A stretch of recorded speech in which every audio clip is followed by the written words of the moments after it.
ये किस्सा है शंकर जैक्सन साहब के गाने का, जिसको रफ़ी साहब ने रिकॉर्ड किया था। एक अड़ियल एक्टर चाहते थे कि रफ़ी साहब की आवाज़ इस गाने के लिए उन पर पिक्चराइज हो, मगर उन्होंने बहुत कोशिश की, इस गाने में रफ़ी साहब की आवाज़ उन पर पिक्चराइज नहीं हुई, जिसका उनको काफ़ी दुख हुआ और उन्होंने जो फिर किया वो अपने आप में एक बहुत बड़ी बात थी। क्या था ये पूरा किस्सा, कौन सा ये गाना था, आज इस पर बात करेंगे। दोस्तों चैनल पर नए तो चैनल को सब्सक्राइब कर लीजिएगा, बेल आइकन भी प्रेस कर लीजिएगा ताकि नोटिफिकेशन आप तक पहुंचते रहे। नमस्कार, मैं महेश कोहली बॉलीवुड संगीत के सफर से।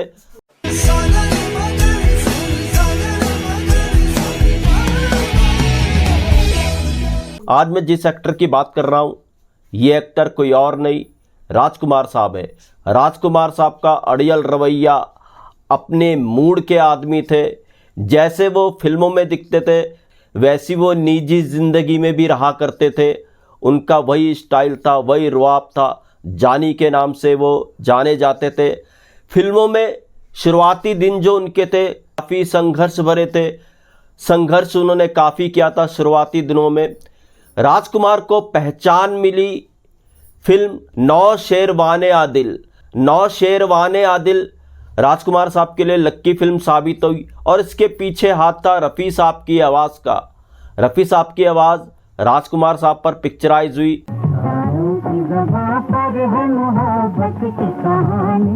राजकुमार साहब को लगा रफ़ी साहब की आवाज़ उनके लिए परफेक्ट है और राजकुमार साहब रफ़ी साहब की आवाज़ के मुरीद हो गए थे। हालांकि ये वो दौर था, हर कोई चाहता था रफ़ी साहब की आवाज़ उस पर पिक्चराइज हो, उनमें से एक राजकुमार भी थे। तो राजकुमार फिल्मों में एक्ट किए जा रहे थे, उनका संघर्ष जारी था, एक से एक फिल्म वो कर रहे थे, मगर फिर भी पहचान बनाने में उनको काफ़ी दिक्कत आ रही थी। इसी दौर में उनको एक बहुत बड़ी फिल्म मिली, जिस फिल्म में संगीत था शंकर जयकिशन का। इस फिल्म में शंकर जयकिशन साहब ने गाना रिकॉर्ड किया। ये युगल गीत था, मगर ये युगल गीत था जिसको कहेंगे मेल डिबेट सॉन्ग। इसको गाया था रफ़ी साहब ने और मुकेश जी ने। ये गाना बहुत बेहतर था, राजकुमार साहब इस पर काम कर रहे थे, मगर राजकुमार साहब के अपोजिट जो इसमें दूसरे एक्टर थे वो थे शम्मी कपूर साहब। अब जब ये गाना रिकॉर्ड हुआ मुकेश जी और रफ़ी साहब की आवाज़ में, तो राजकुमार साहब चाहते थे कि रफ़ी साहब वाला पार्ट उन पर पिक्चराइज हो। तो राजकुमार को यकीन था रफ़ी साहब वाला पार्ट उन पर पिक्चराइज होगा और मुकेश जी वाला पार्ट शम्मी कपूर साहब पर पिक्चराइज होगा। अब यहाँ पर देखिए, राजकुमार साहब भी रफ़ी साहब की आवाज़ को चाहते थे और शम्मी कपूर साहब भी रफ़ी साहब की आवाज़ को चाहते थे, मगर ये वो दौर था जब शम्मी कपूर का नाम हो चुका था। शम्मी कपूर लगभग स्टार बन चुके थे और राजकुमार कहीं ना कहीं स्ट्रगल में थे। तो जब राजकुमार साहब ने सिफारिश की इसके डायरेक्टर नरेश सहगल से कि रफ़ी साहब की आवाज़ उन पर पिक्चराइज हो, तो इसके डायरेक्टर ने राजकुमार को तुरंत मना कर दिया। उन्होंने कहा नहीं, ऐसा नहीं किया जा सकता। रफ़ी साहब की आवाज़ जो है वो शम्मी कपूर साहब पर पिक्चराइज होगी और मुकेश साहब वाला जो पार्ट है वो आप पर पिक्चराइज होगा। अब ये राजकुमार साहब को बिल्कुल भी गवारा नहीं था पर रफ़ी साहब की आवाज़ के अलावा किसी और सिंगर की आवाज़ पिक्चराइज हो। तो राजकुमार साहब फिर इसके प्रोड्यूसर के पास पहुंचे। इस फिल्म के प्रोड्यूसर थे FC मेरा। राजकुमार साहब ने कहा FC मेरा को कि देखो रफ़ी साहब वाला जो पार्ट है इस मुझ पे आप पिक्चराइज कीजिए, मगर फिल्म के प्रोड्यूसर ने भी कह दिया कि रफ़ी साहब वाला जो पार्ट है वो शम्मी कपूर साहब पर पिक्चराइज होगा, मुकेश जी वाला जो पार्ट है वो आप पर पिक्चराइज होगा। अब काफ़ी जद्दोजहद करने के बाद भी राजकुमार साहब को इस गाने में रफ़ी साहब की आवाज़ नहीं मिल सकी, क्योंकि शम्मी कपूर भी चाहते थे कि रफ़ी साहब वाला पार्ट उन पर पिक्चराइज हो और शम्मी कपूर का अच्छा खासा नाम हो चुका था। शम्मी कपूर साहब ने भी इस फिल्म के डायरेक्टर प्रोड्यूसर पर दबाव बनाया था कि रफ़ी साहब वाला पार्ट जो है उन पर ही पिक्चराइज हो। खैर, जब गाना शूट हुआ वैसे ही हुआ जैसा शम्मी कपूर साहब ने चाहता, इस फिल्म के डायरेक्टर प्रोड्यूसर ने चाहता। रफ़ी साहब वाला पार्ट पिक्चराइज हुआ शम्मी कपूर साहब पर और मुकेश जी वाला पार्ट पिक्चराइज हुआ राजकुमार साहब पर। अब राजकुमार साहब उन दिनों कुछ नहीं कर पाए क्योंकि उनको आगे बढ़ना था। अगर वो ज़्यादा विरोध करते तो शायद ये फिल्म उनके हाथों से निकल जाती।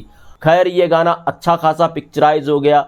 जी हाँ, ये गाना था फिल्म उजाला का। उजाला 1959 में आई थी और ये गाना था यारो सूरत हमारी पे मत जाओ। इसमें रफ़ी साहब वाला पार्ट शम्मी कपूर साहब पर पिक्चराइज हुआ था, यारो सूरत हमारी पे, और मुकेश जी वाला पार्ट राजकुमार साहब पर पिक्चराइज हुआ था। यारो सूरत हमारी।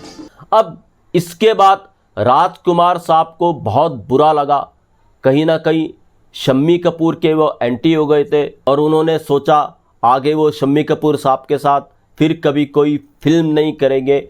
और एक दरार आ गई थी राजकुमार साहब और शम्मी कपूर साहब के बीच में इस गाने को लेकर, और ये दरार सालों साल रही थी। मगर यहाँ पर देखिएगा राजकुमार साहब का कैसा भी अड़ियल रवैया रहा हो, अड़ियल इंसान थे, वो अपनी मूड के आदमी थे, मगर रफ़ी साहब की आवाज़ के आगे वो झुक जाया करते थे। और रफ़ी साहब ही थे जिन्होंने राजकुमार साहब को फीलिंग्स फुल गाने दिए। लगता नहीं था कि राजकुमार साहब जिस तरीके के इंसान है, जब पर्दे पे रफ़ी साहब की आवाज़ पिक्चराइज हो जाती थी राजकुमार साहब पे, तो कुमार साहब का कैरेक्टर अलग ही लेवल पे पहुंच जाता था। चाहे वो फिल्म हीर रांझा हो, ये दुनिया, ये महफिल, ये दुनिया, ये रफ़ी साहब की आवाज़ कितनी परफेक्ट लग रही है राजकुमार साहब पे। एक गाना मेरे हजूर का, जो गुजर रही है मुझ पर, जो गुजर रही है मुझ पे, राजकुमार साहब बिल्कुल ही अलग लग रहे हैं इस गाने में। मर्यादा का गाना, मोहब्बत के सुहाने दिन, मोहब्बत के सुहाने दिन। जब रफ़ी साहब की आवाज़ राजकुमार साहब पर पिक्चराइज होती है तो बिल्कुल भी नहीं लगता कि ये वही राजकुमार है जिनका रवैया अड़ियल है, हर बात के लिए अड़ जाते थे, अपनी मूड के मालिक है, थोड़ा तल्ख मिजाज इंसान है।